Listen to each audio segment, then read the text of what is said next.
I never expected my life to change because of a knock on a car window. My name is Lucas Hayes. I am 28 years old, and for 3 years, I've been a private driver for executives at Apex Technologies in New York City. I am the invisible guy. I drive powerful people from meetings to airports, from hotels to penthouses. I open doors. I keep quiet. I disappear. Most days, nobody remembers my name. I live alone in a cramped studio in Queens, cheap rent. Thin walls, silence that feels heavy. At night, I listen to old true crime podcasts or read worn thriller novels, trying to convince myself my life has some kind of story in it. Most of the time, it feels like I am waiting for something that never comes. That night was supposed to be normal. Apex was hosting a huge 10-year anniversary gala at a Hilton in Midtown. I was not a guest. I was parked underground in my black sedan, sipping lukewarm coffee from a thermos, snow falling softly outside. White flakes settled on the hoods of luxury cars like they belonged there more than I did. I was reading when a sharp knock hit my window. I jumped and rolled it down. Cold air rushed in, and there she was. Lisa, the personal assistant to our CEO, Natalie Cross. Her face was flushed, her eyes wide with panic. "Lucas, thank God," she said. "Natalie has had too much to drink. She is refusing help from anyone else. She keeps asking for you. Can you take her home?" For a second, I could not speak. Natalie Cross, the most powerful woman at Apex, the ice-cold genius who built a billion-dollar company and terrified boardrooms. I had driven her maybe a dozen times. She barely spoke to me. So why was she asking for me now? If anything went wrong, my job would be over. Maybe worse. But Lisa looked desperate. "All right," I said. "I am coming." Inside, the hotel still buzzed with laughter and perfume. Lisa led me to a side lounge. Natalie sat slumped in an armchair, surrounded by worried colleagues. Even like that, she looked unreal. Emerald gown, dark hair loose, makeup smeared, mascara trailing down her cheeks. When she saw me, her glassy blue eyes lifted. "Lucas," she whispered, like my name meant safety. She reached for my hand. I helped her stand, and she leaned into me, heavier than I expected. Not just her body. Something deeper. Outside, the snow had thickened. I buckled her into the back seat like she was fragile. "Home to Glass House Tower," she murmured. As I drove through snowy Midtown, the car was quiet except for the heater and wipers. Then I heard her sniffle. "Are you okay?" I asked softly. She laughed bitterly. "Do I look okay? You must think I am the worst kind of boss." "I think tonight has been hard on you," I said. Her voice cracked. "Do not leave me," she whispered. "Not like he did." My chest tightened. I did not know who he was, but I understood the pain. I stayed in the chair near the sofa, keeping my distance, watching her breathe until it evened out. Natalie Cross, the woman who ran a billion-dollar company, slept curled under a blanket like someone who had finally stopped fighting. When I was sure she was okay, I moved quietly to the guest room and lay down fully dressed, staring at the ceiling. The city hummed outside, but my mind would not slow down. I kept thinking about how heavy her hand felt on my wrist. Not with force, but with fear. I woke up with a stiff neck and a dry mouth. For a second, I forgot where I was. Then I saw the glass walls and the city spread out below, and my stomach flipped. I sat up and listened. Somewhere in the penthouse, I heard soft movement. A coffee machine. Normal morning sounds that did not belong to my life.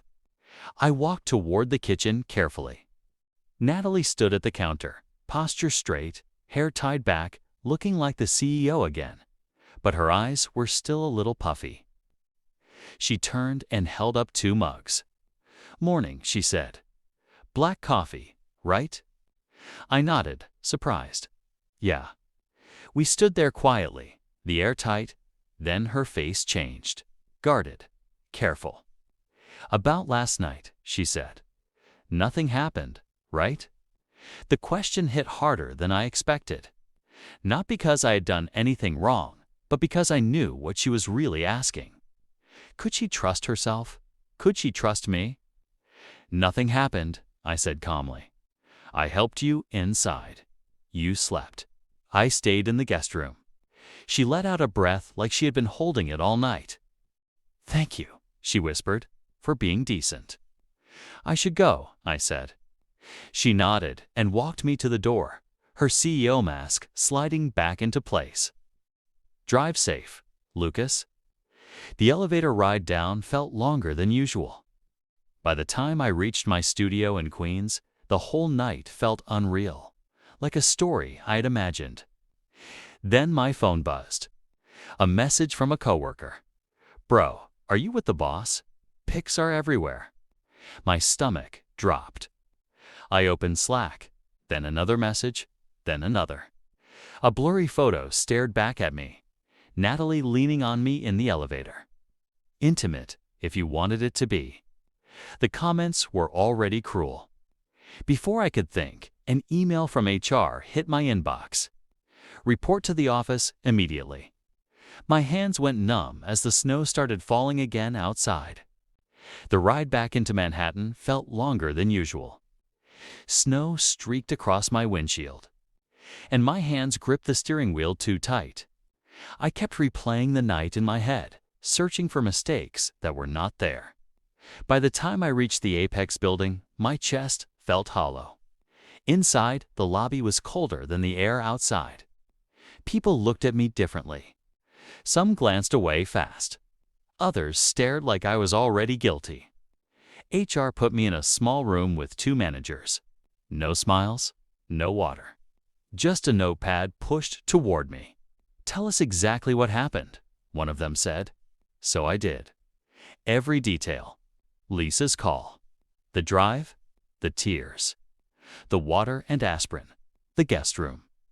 I told the truth slowly, carefully. When I finished, one of them asked, "Did you have any physical relationship with Miss Cross?" "No," I said. "Did she make advances?" "No." They exchanged a look that made my stomach sink. "Until the investigation is complete, you are suspended," the woman said. "Pending review. Suspended. No pay, no access. Just waiting." I walked out in a fog. Outside, my phone buzzed nonstop. Social media had picked up the photo. Strangers were tearing me apart. Some joked. Others were cruel. Natalie was getting it worse. I sat in my car, staring at the wheel, feeling small. The first day of suspension felt like a bad dream. I stayed in my apartment with the blinds half closed. Every notification felt like another hit. I searched my name once and wished I had not. The internet had decided who I was. Natalie was silent. No call, no message. I understood why, but it still hurt. On the third morning, a company-wide alert popped up. Mandatory all-hands meeting. My gut twisted. I was suspended, but something told me I needed to be there. So I went. The auditorium buzzed with whispers. I sat near the back, heart pounding. Then the board walked in. Then Natalie. She looked sharp, calm, dangerous in the way only truth can be. "We are here because one photo poisoned this company," she said. Then she said my name. Screens lit up behind her. Security footage. The truth. Every moment played out clearly. The room filled with shame. "Lucas Hayes did nothing wrong," she said. "He showed compassion." My eyes burned. "Effective immediately," she added, "he is reinstated." For the first time since that night, I could breathe again. The auditorium emptied slowly, like people were afraid to move too fast after being exposed. Some avoided my eyes. A few whispered apologies that felt more like guilt than care. I stayed seated, my body still catching up to what had just happened. Natalie defended me. Publicly. Fiercely. As I stood to leave, I felt eyes on me again, but this time, it was different. Not judgment. Awareness. An assistant stopped me near the stage. "Ms. Cross would like to see you." My heart started pounding all over again. She was waiting in a small conference room. When the door closed behind me, the CIO mask slipped just enough to show the tired woman underneath. "Lucas," she said softly. "You did not have to do that," I said. "You could have protected yourself." She shook her head. "I protected the truth." She stepped closer, not invading my space, but close enough that I could see the strain in her eyes. "You should never have been punished for being decent." I swallowed. "Thank you." She slid a folder across the table. Inside was a letter with my name on it. A promotion. A real one. New role, more pay. A seat at tables I had never even seen before. "Why?" I asked quietly. "Because I trust you," she said. "And because this company needs people who do the right thing when no one is watching." The word trust settled heavy in my chest. I accepted. The next days were a blur. New office, new meetings. New looks from people who once ignored me. Apologies came in pieces. Some sincere, some forced. I took them all calmly, even though part of me still felt bruised. Natalie did not disappear like I expected. She sent emails asking my opinion. She invited me to lunch in the cafeteria, in full view of everyone. She did not hide. One afternoon, she asked me to walk with her outside. We talked about work at first, then about loneliness, about strength, about how power can isolate you. "I asked for you that night," she said slowly, "because you never tried to take from me." That sentence stayed with me. A week later, she invited me to tea at her place. Quiet, simple. No assistants. No cameras. As I stood at her door, I realized something terrifying.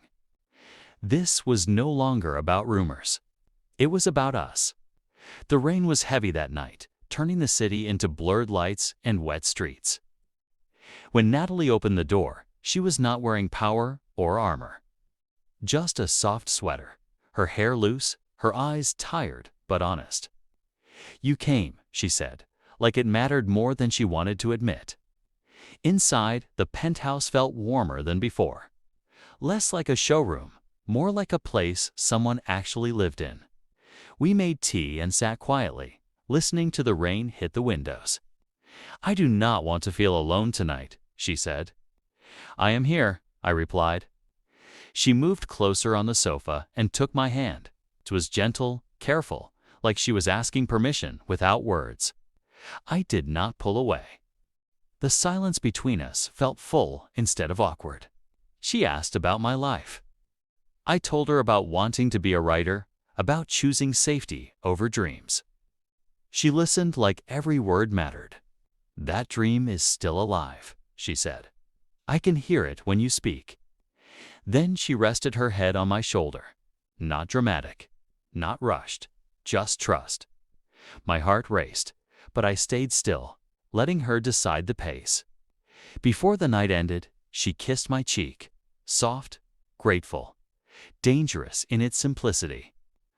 "I should not have done that," she said. "You did nothing wrong," I answered. She asked me to stay in the guest room again. I said yes, even though I knew it was changing everything. In the morning, over coffee, she asked me something different than before. "Do you regret it?" "No," I said. "But we cannot pretend this is simple." She nodded. "I do not want secrets." Neither do I. Later that day, the board questioned boundaries. We faced it together, calm and honest. Rules were set, lines were drawn. Not to separate us, but to protect us. That evening, she asked me to meet her on the rooftop. The city spread out below us, bright and endless. Wind tugged at her hair. She looked at me like she was standing on the edge of something real. "I want to do this right," she said. So do I. This time when I kissed her, it was slow and intentional. Not a mistake. A choice. As we stood there under the New York sky, I realized my life was no longer quiet. It was finally real. The days after the rooftop felt different. Not loud, not dramatic. Just steady, like something fragile was being handled with care. At work, Natalie and I kept things professional. Meetings, emails, clear boundaries. No stolen glances. No whispered moments. Anyone watching would see nothing unusual. But in the quiet spaces, something had changed. She started trusting me with more than policies and reports. She trusted me with thoughts she never said out loud. We took short walks during lunch, never touching, never rushing. Sometimes we talked about work. Sometimes we talked about nothing at all. One afternoon, she stopped near a window and said, "I am scared." That was new. Of what? I asked. Of wanting something I cannot control, she said, and of losing it. I understood that fear too well. That weekend, we met again. Not at her place, not in public. A small bookstore cafe near the river. Quiet, safe. We sat across from each other. Fingers close, but not touching. "You always stay," she said suddenly. "Even when it costs you." "I stay because it matters," I replied. She looked at me like she was deciding something important. A few days later, rumors tried to start again. Smaller this time. We shut them down fast. Transparency worked. Truth worked. One evening, after a long board meeting, she called me. Her voice was tired. "Can you come over?" she asked. Not to save me, just to sit. I went. We did not talk much. She leaned against me, and I wrapped an arm around her shoulders for the first time. It felt natural. "I am not used to this," she said softly. "Neither am I," I admitted. She looked up at me. "If this ever becomes too much, tell me. Promise." "I promise," I said. That night, she kissed me again. Not rushed, not desperate. Real. For the first time, it did not feel like we were standing on a cliff. It felt like we were building something solid. And I knew one thing for sure. Walking away now would hurt more than any rumor ever could. The moment it became real was quiet. No headlines, no whispers. Just a normal Tuesday morning when Natalie walked into my office and closed the door behind her. She did not sit. She leaned against the desk like someone who had made a decision and was ready to live with it. "I told the board," she said. My chest tightened. "About us." She nodded. "About what we are building, about the boundaries, about the risk." I waited, afraid to hope. "They approved it," she said. "With conditions, transparency, oversight, no special treatment." I let out a slow breath I did not know I was holding. "And what do you want?" She looked at me, really looked at me. Not as a CEO, not as a woman being watched, but as herself. "I want you," she said. "In my life. Openly, carefully, honestly." I stood up and closed the distance between us. "Then we do it right," I said. "Every step." That night, we did not hide. We walked out of the building together. People saw us. Some stared, some whispered. But nobody owned our story anymore. We went to dinner at a quiet place near the river. We laughed, real laughter. The kind that feels strange when you have not used it in a while. Weeks passed, the world moved on. There were no more photos, no scandals, just work, trust, and something steady growing between us. One evening, months later, we stood in her penthouse watching the city lights. She leaned into me easily now, without fear.